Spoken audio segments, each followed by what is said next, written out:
Ah, it's been a while. Of course. Go ahead.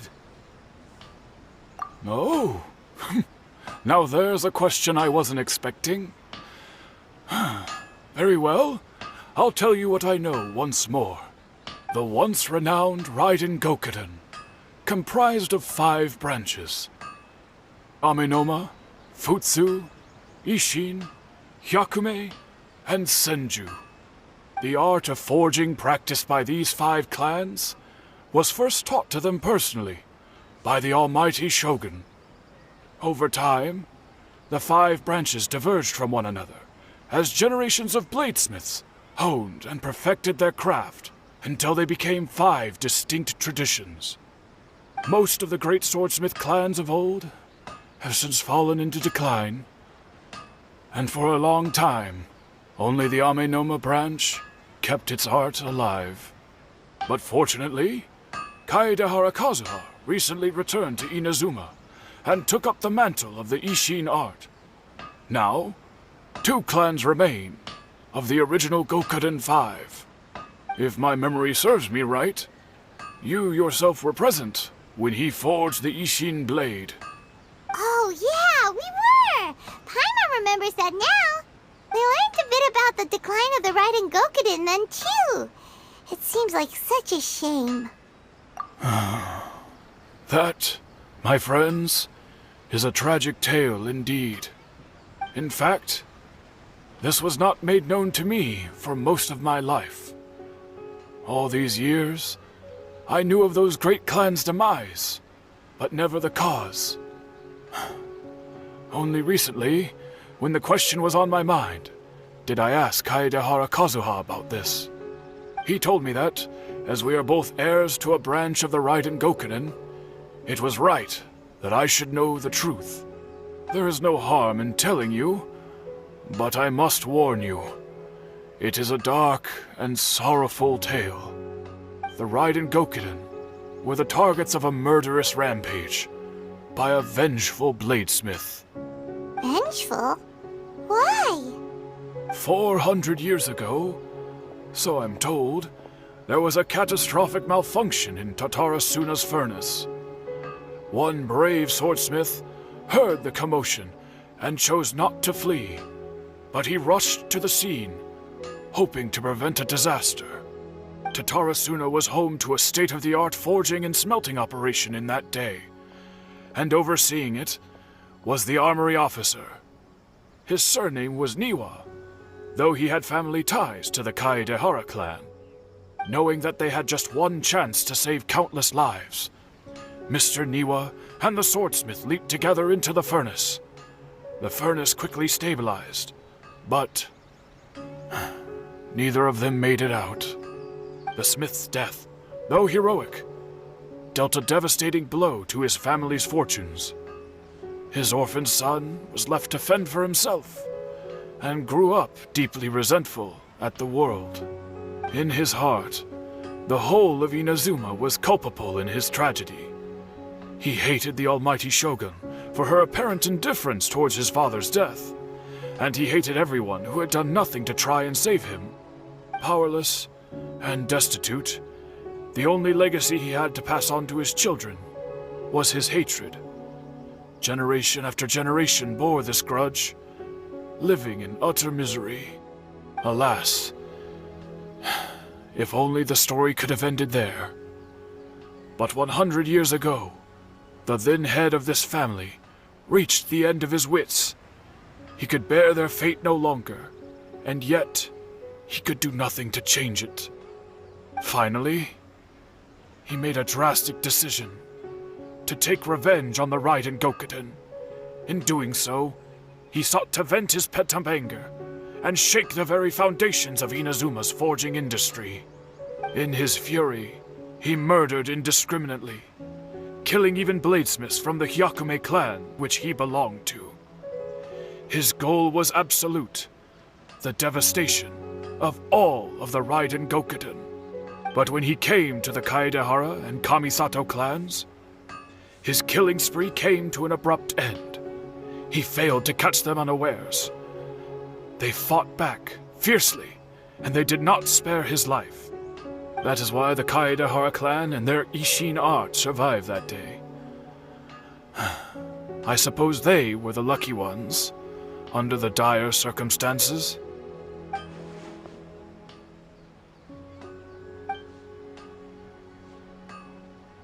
Was there anything else you wanted to ask? Kazuha? Why, yes. Just yesterday, in fact. We spoke for a while over some tea. He seemed well.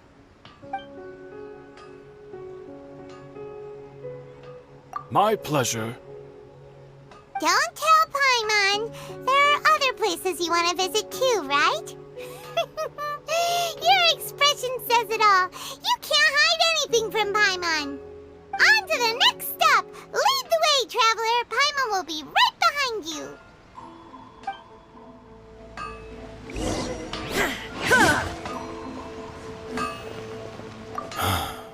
Whenever I'm reminded of what happened back then, it always weighs on my heart. We're here! This is the Yashiro Commission's headquarters, so... Traveler, it's been a while. If you're looking for the Commissioner and Miss Kamisato, I'm afraid your timing is unfortunate. They're not here right now.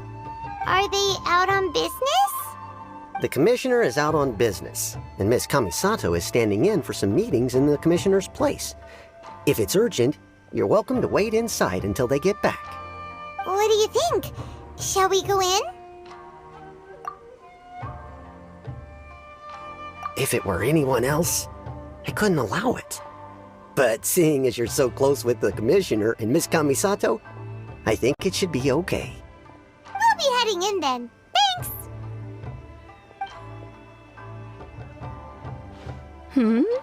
Hello, dears. Is there something you want to say? Of course, traveler. Yes, I know who you are. Miss Kamisato has told me about you. What would you like to know? Oh, they're both very well indeed. Lately, Miss Kamisato has been rather busy attending all kinds of meetings and occasionally paying visits to some local organizations on the Commissioner's behalf. As for the Commissioner himself, well, you know, busy as ever. That much hasn't changed. Although he does seem to be in a rather good mood these days. So pretty much business as usual in the Yashiro Commission, huh? Very much so.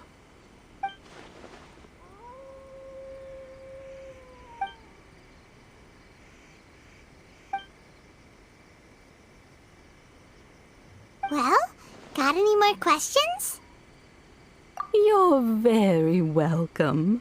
In fact, I would love nothing more than for you to come and visit more often. But I'm sure you must be far too busy to have time for that. Miss Kamisato talks about you all the time. She seems so thrilled to have you as a friend, and she's always saying how talented you are and how much she admires you.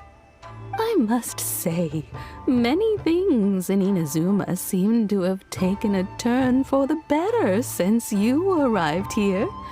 So you're not just Miss Kamisato's knight in shining armor, you know. You're a hero to us all. I mean it. Whenever the Commissioner dines at home, Toma always joins him. I always find myself at my most relaxed when I'm serving the two of them and listening to them chat away. The Commissioner has such a busy schedule that he doesn't always have the chance to take his meals at home.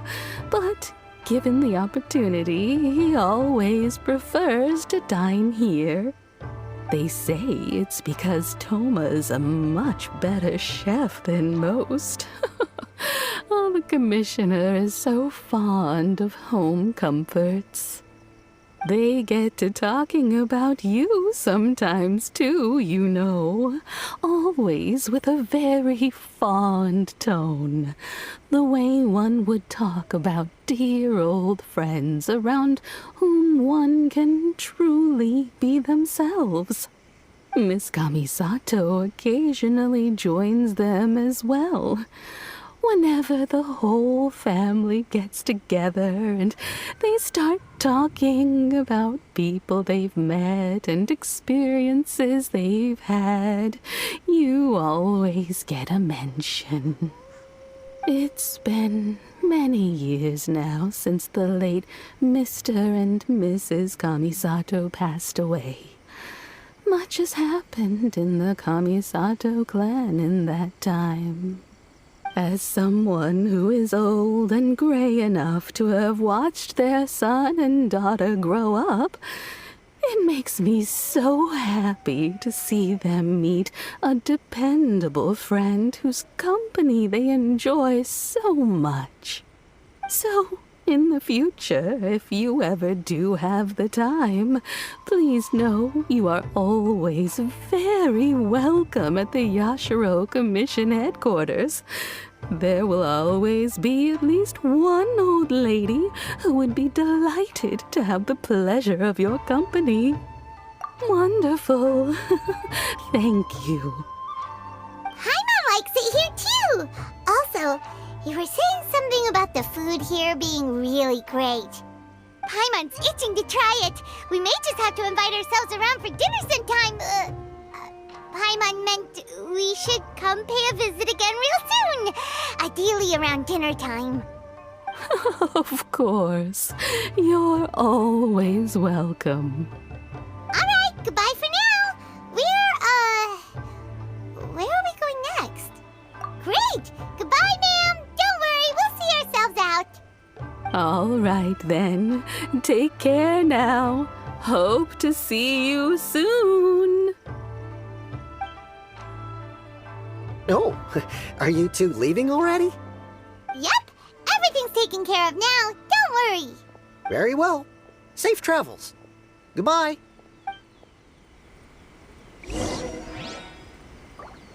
Safe travels. Goodbye. Look after yourselves, won't you? Take care now.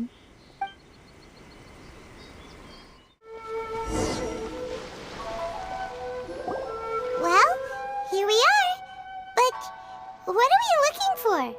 Something or someone? Do my eyes deceive me, or is that the Traveler and Paimon? Xavier, what are you doing here? I was in the general area, and now I'm in this specific area. There, that's me. So what about you two? We have some questions and thought you might be able to help. Certainly do. I've researched the furnace here in some depth. If there's anything you want to know, just ask away. Like the back of my hand. Make no mistake, I have been here a good many times before. Not only that, but I've met people in Inazuma whose families used to live in Tatarasuna years ago. They said it's all true, the history here. Oh, well, it's a long story, don't you know? The tale of Tatarasuna starts a long time ago. I'm told that its history is one of the most foremost forging and smelting operations in the nation, goes back around 1,000 years. Still, the furnace has had a couple of serious maintenance issues along the way. A couple? When exactly? One was just in the last few years, the other was several hundred years ago. A fun fact, I'm not the first Fontaine tech guy to come and work on it either. There was a guy back then, too. They say he was a mechanic who consulted on a technology upgrade. It seems like the technological collaboration between our two nations goes back a long way. How about that? Hey, weren't you gonna ask Xavier something about Tatarasuna? Come on, ask already. Oh, I didn't realize you two were here for a history lesson. Me neither. Paimon doesn't know what's gotten into this one today. Feels like we've been preparing for a history exam or something. What brought this on? Did you just wake up today with a sudden burning desire for historical knowledge? Sure, go ahead. A kabuki mono? No, I can't say that I have. I do know the word, Inazuman, for those eccentric types who always go around dressed to the nines. Just the sort of person that I'd like to meet, actually. But sadly, I've never had the pleasure, nor have I come across anything to do with a kabuki mono where Tatara Suna is concerned.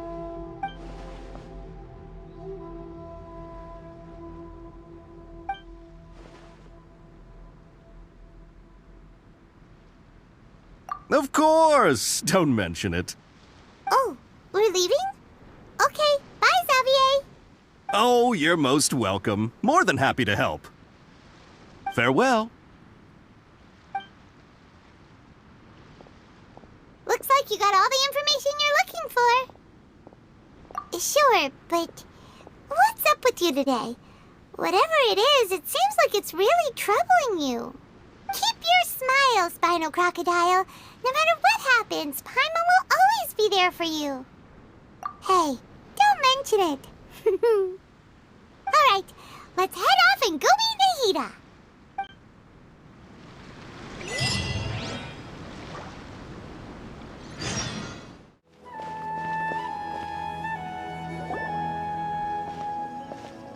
Hey, it's them!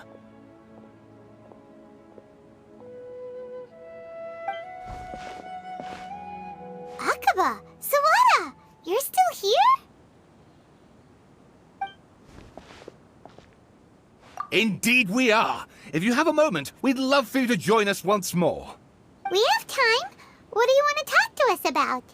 It's the same topic we discussed last time. Obviously. Still looking for more info about Tatara Suna, huh? Should we join them? Unfortunately, we haven't made any real progress. Huh? Oh, of course.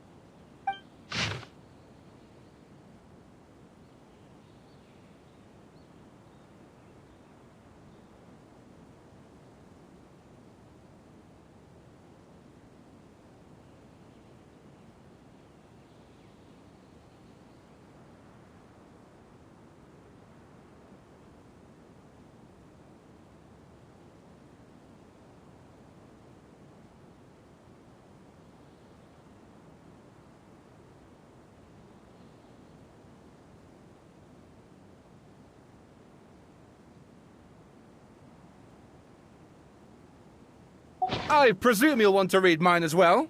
Here.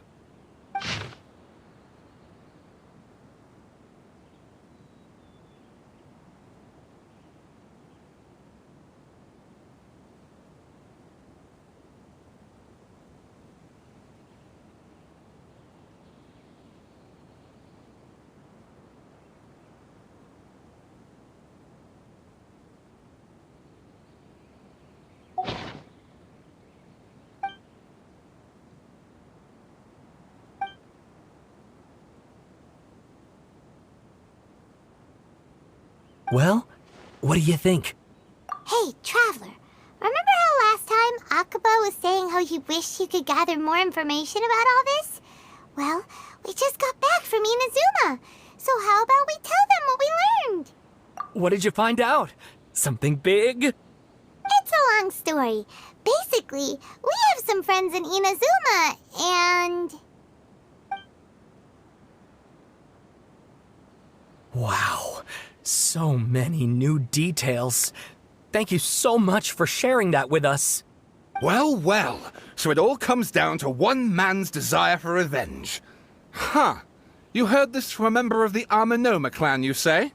Then I guess it must be true. Ugh. So there's no ghost story here after all. This new information actually lends further credence to my hypothesis. Evidently, swordsmiths were seen as having an incredibly prestigious role in society those days, to the extent that harming them was conceived of, at least by the perpetrator, as a way of exacting revenge against those in power. Yes, okay, point taken, you were right. but that doesn't mean I can't carry on with my novel. And they're back at it. These guys are really into this. Oh, so sorry. Look at us, prattling on about our projects and ignoring you.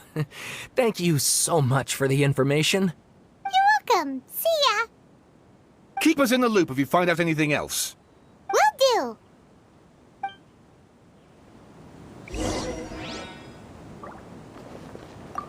Great! I can finally move forward with my novel. But what a sad story. I don't know what I was expecting, but I never would have guessed this.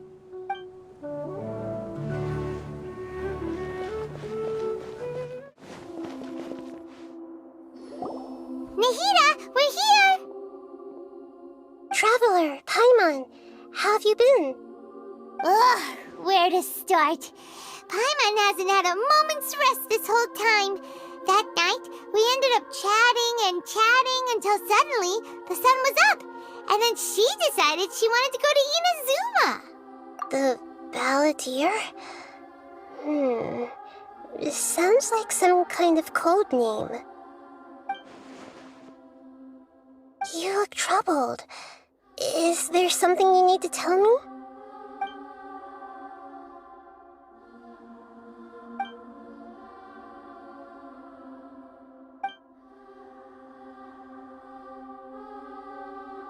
Traveler? Hey, what's wrong? You look so upset.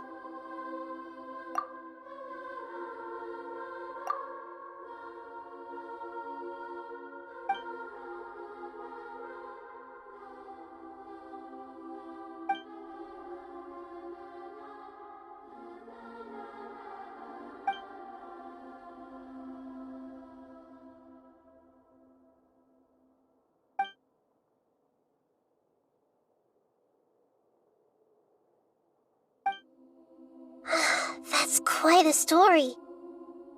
So, this puppet known as the Balladeer erased himself from Irminsul, hoping that he could change the past. But how was he even able to do that? As the Traveler said, he very nearly became Sumeru's deity. Admittedly, I remember it a little differently. I don't recall finding anyone inside the machine after we defeated it. Nevertheless, it does make sense. If someone were to successfully erase themselves from Irminsul, the world would change to reflect the new reality. So, you believe this person really existed, and we just don't remember him because... well, because he literally changed the world? Yes. Theoretically speaking, it is possible to do this. But I'm struggling to imagine the kind of person who would dare go through with it. The Traveler comes from a world beyond Javat. That's why there's no information about her in Irminsul, and it also explains why any changes to Irminsul wouldn't affect her. So if there's anyone in the world capable of retaining memories from a past that has been rewritten, it's you. It's quite incredible when you think about it. Paimon's having a hard time understanding this Balladeer guy's motivations. Why did he do it? I can only make inferences based on the information we've been given. As for what kind of person he was, only you remember that.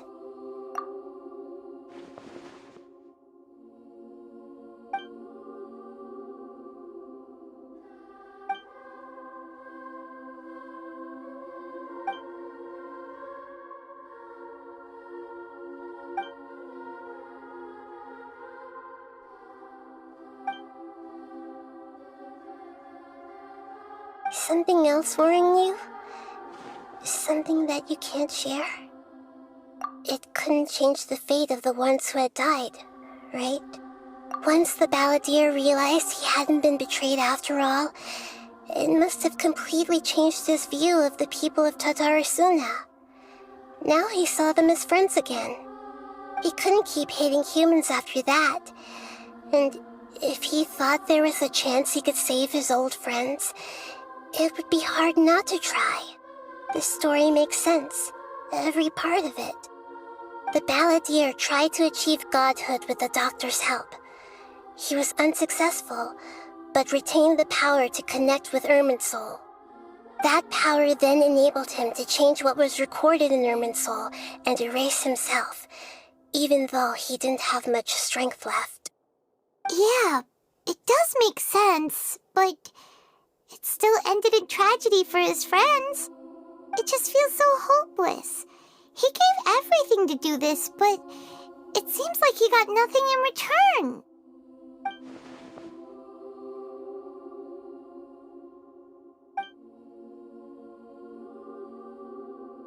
Please wait a moment.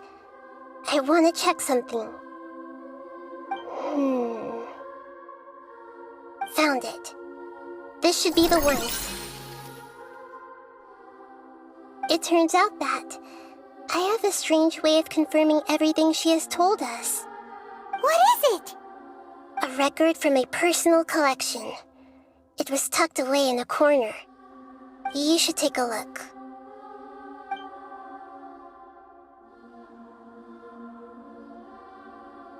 Is this a fairy tale?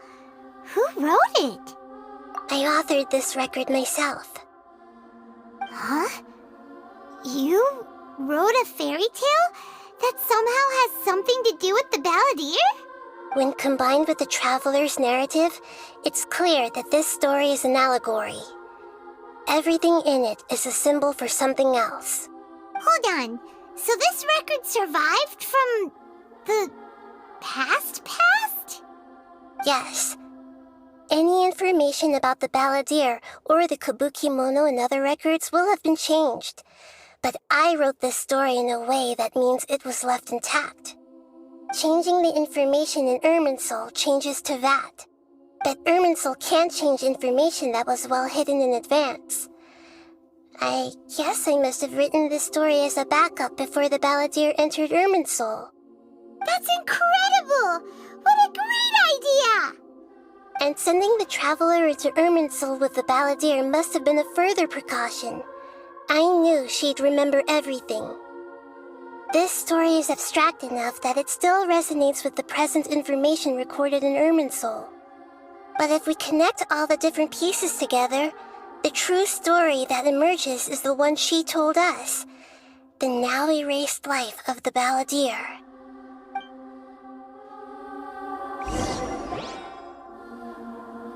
There was once a lone monster draped in fox fur. The monster found a family of foxes, joined them, and they became friends. The monster lived with the family day and night, and everyone treated it as one of their own. Once in a while, the monster would take off its fox fur at night and lament to itself as it gazed at its reflection in the water. I am a monstrosity, yet they are too foolish to see it. I pity them. But the monster soon found solace when another came to live among the foxes who was not their kin. A kitten, carved from the wood of a white tree who had been abandoned by the humans. The kitten too wished to become a fox, but its tail was too slender and it could not grow a coat of richly colored fur. Yet when the other foxes saw this, they spoke words of comfort to the kitten. Even without a tail and fur like ours, you are still one of us. Furious at this happy resolution, the monster lit a fire on the mountain. The terrified animals panicked as the fire spread. The only way to extinguish the flames was to make a sacrifice. A gray fox stood up and addressed the monster. It said, "You are the cleverest among us. Surely you can help us find a way to solve this." The monster smiled, led the fox toward the fire, and murdered it. The gray fox's heart was turned into a beautiful drop of water, clear, spotless, and pure. The monster gave the heart of water to the kitten, telling him, "The foxes have decided. You are the one who must be sacrificed. Take this, quench the flames, and die for your fox kin. The fire was extinguished, but the kitten lived. It left that side of the mountain and found a little bird who had a broken wing. The two promised they would spend their whole lives together, but the little bird did not have long left to live. It passed away soon after. After burying the bird, the kitten left the mountain for good. Never again would it cherish a single creature nor a single blade of grass that stood on that mountain. The kitten spent the nights wandering aimlessly, gnashing its teeth at the moon. How it wished to swallow the moon and devour the moonlight. If the world could only return to darkness, then it would finally be peaceful and content. I will become the new moon, the answer to everything. Then, no one will know that there were once birds, foxes, and cats in this world. And no one can know that they were different.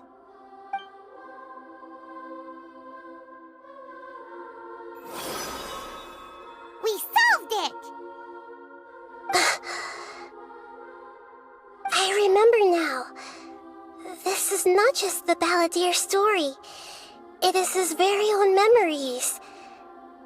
I made a backup so that it would be preserved no matter what happened. To become a god, he was experimented on and modified countless times. It was brutal torture, and the only reason he was able to survive is that he was a puppet. This memory was extracted from him by the scholars. Presumably, they kept it to have something to defend themselves with. Creating a deity was just the first step. Some of them wanted to be able to control it. That's why they backed up his memory for later use. I buried it deep inside one of my own dreams, and then hid it inside an allegorical story so that it wouldn't be altered. It's hard to believe that this person really existed, let alone that he tried to get rid of us on more than one occasion. Paimon has no memory of him at all. He completely vanished like a puff of smoke. The Balladeer agreed to help me look for information about the Descenders, and although he was unsuccessful, he still helped you. Before he vanished, he confirmed an important detail, that Conria was where your twin first came into this world. We still don't know how the change to Irminsul will affect the senior ranks of the Fatui, but in all likelihood, they won't even remember their own Harbinger. It sounds like Paimon wouldn't like this guy a whole lot if he was still around. But still, Paimon doesn't like the way it all ended that much better. This is why wisdom alone cannot answer all our questions. We look, we see, and we comprehend, but the question still troubles us. So the answer is not everything. People yearn to find the truth and then conquer the troubles they face. When you give someone the truth, you give them a chance to choose their own destiny. To others looking on, this may seem like a pointless endeavor, but for him, the chance to act on his desire to disappear must have meant a lot. Never forget that even when we walk beneath dark clouds along a road filled with suffering, the light of wisdom is always there, guiding us toward a better destination. And that is what you have been doing all along. Yeah, Nahita's right. Cheer up! How about we go get something to eat? We can pick up this heavy conversation again later. Good idea. Paimon, why don't you take her out for a walk to clear her head? You got it! Come on, Traveler! You need to get out of your head for a while. You'll feel much better after taking a walk. Let's go get a snack from one of the stalls in the Grand Bazaar! That'll be sure to lift our spirits. It must be really tough being the only one who remembers all that, but Paimon's always here to help cheer you up. There's a few things I'd like to look into. You should go take a walk and try to unwind.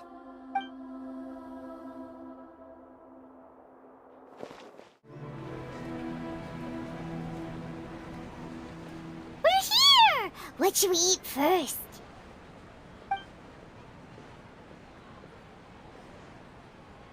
Hey, are you gonna answer or what?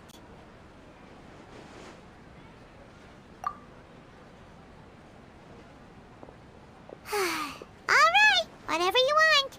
Well, Paimon will be right here when you figured stuff out. Then we can get something to eat.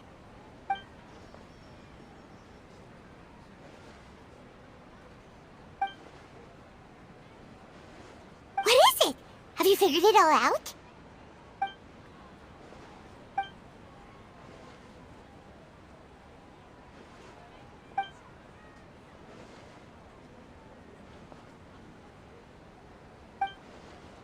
Why'd you jump up all of a sudden?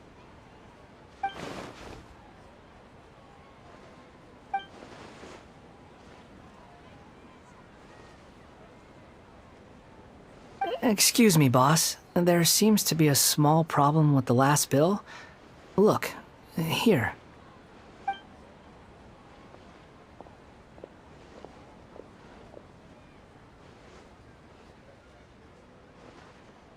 Hey! Hey, wait! You mean me? No, not you. That kid! Didn't you see?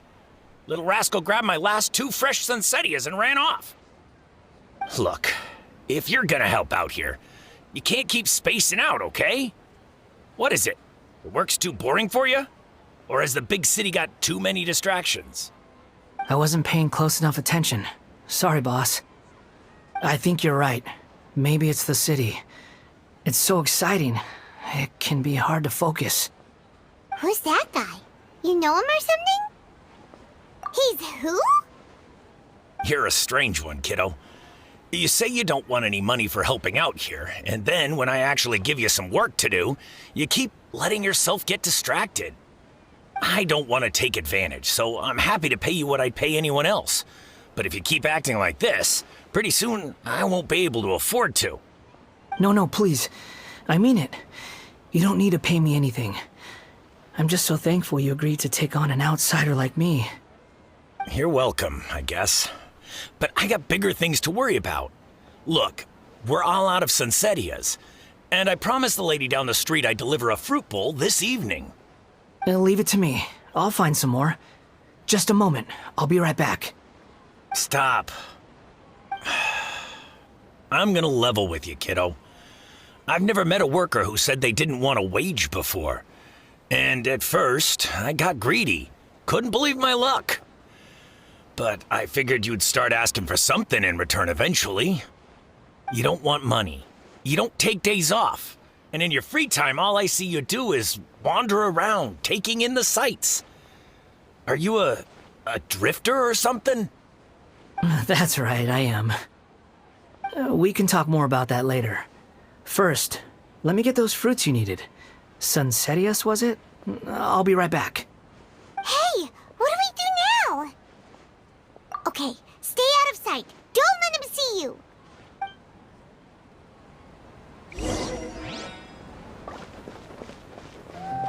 I've got great food and great drinks that everyone can enjoy. That was a good batch of Sunsetias, too.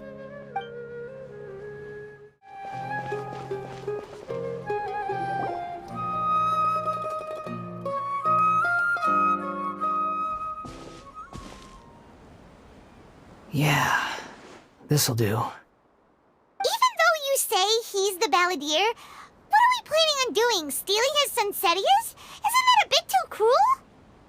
Oh, alright. This should be enough. Guess I should wash them before I take them back.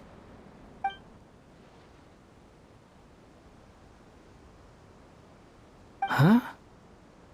You two over there. Is there something I can help you with? He spotted us! You've been following me all the way from the city. I'd have to be blind not to notice. Have we met before? No, we haven't met. But you know me? I have no recollection. Are you absolutely sure? Sorry, but I just can't take your word for it. A puppet? What makes you think that? Huh? You were right! The look on his face! I guess you do know me after all. That is not something I share with a lot of people. Look, I'm just a wanderer. But seeing as you've gone through all this trouble to track me down, I'm sure whatever it is must be important.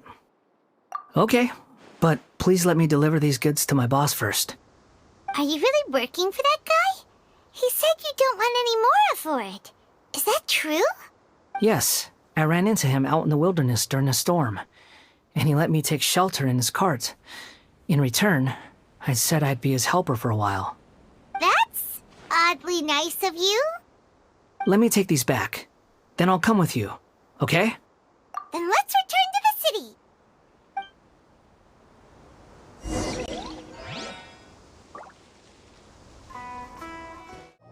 Here you go, boss. I'll leave them right here.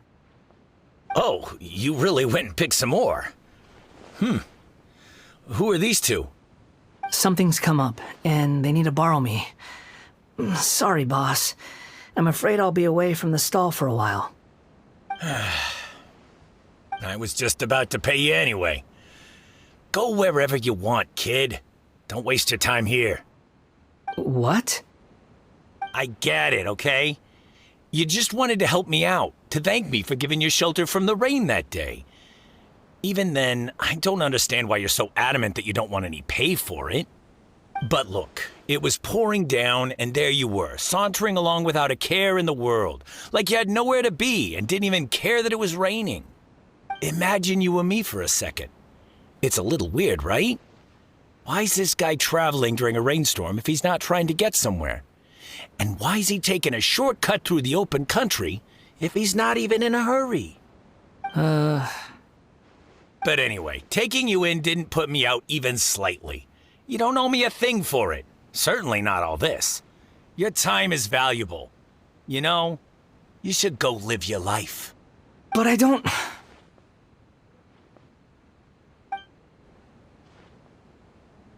No, you're right. Then I suppose this is where we say goodbye. Thank you again for taking me into the city. Don't mention it, kiddo. I've run into all kinds of characters over the years. I just hope you find your path. Thank you. All right, done. Thanks for waiting for me. We can go now.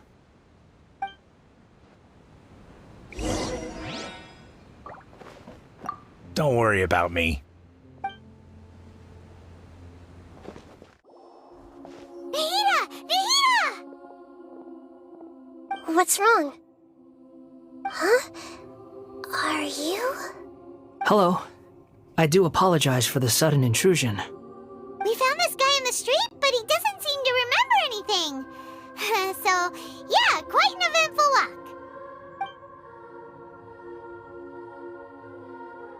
You say that you are trekking across Teyvat to train yourself. Many other Inazumans who describe themselves in this way call themselves Shugenja. Why do you refer to yourself as a wanderer? Well, it seems more relevant in my case. To me, it sounds like a plant with no roots. But these two claim that they know me, and that I have a hidden past unknown even to myself.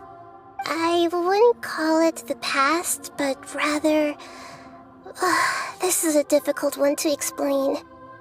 I don't like to rely on using terms like this often, but in your case, it seems that it ought to be called a previous incarnation. Oh, like a past life or something? Yes, something far more distant than the past. So far away that you cannot perceive it. Okay, I have to ask. What was I like in my previous incarnation?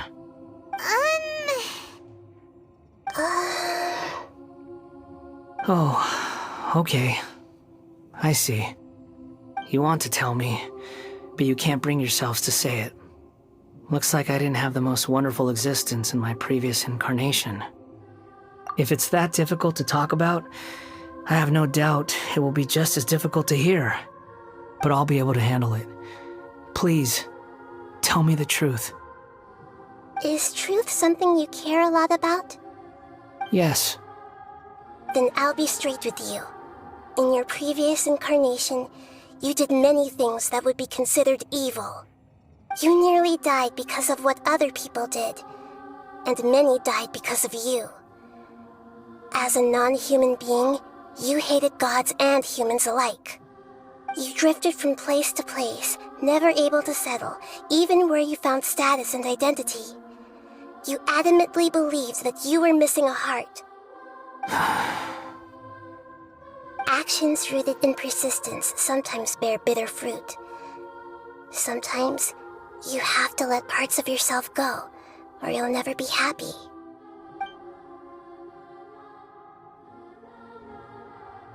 I gave everything I had, but it barely changed history at all.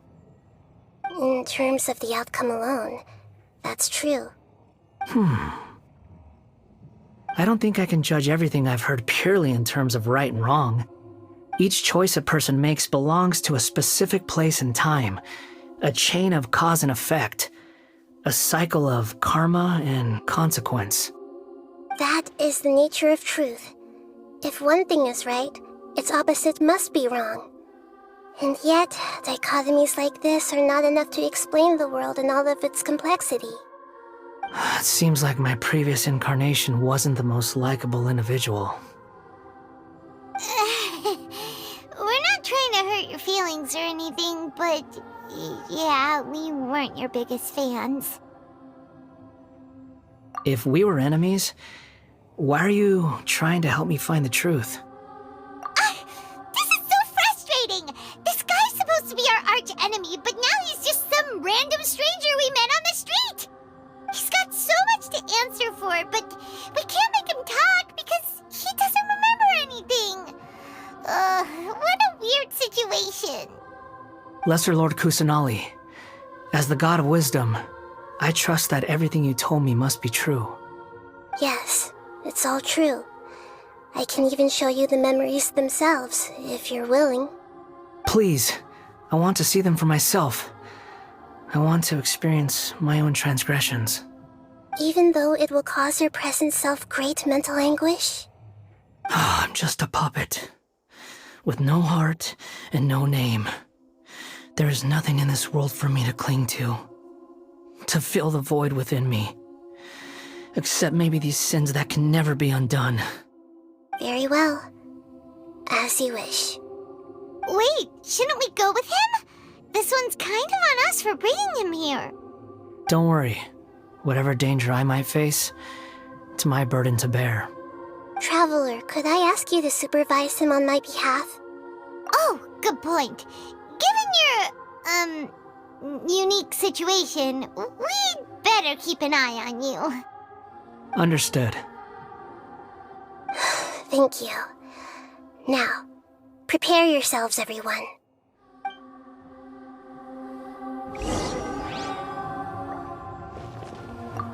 No matter what lies ahead, I'll face it. Whatever it takes. I'm just sorry that you have to join me for the whole thing. It's time to get ready.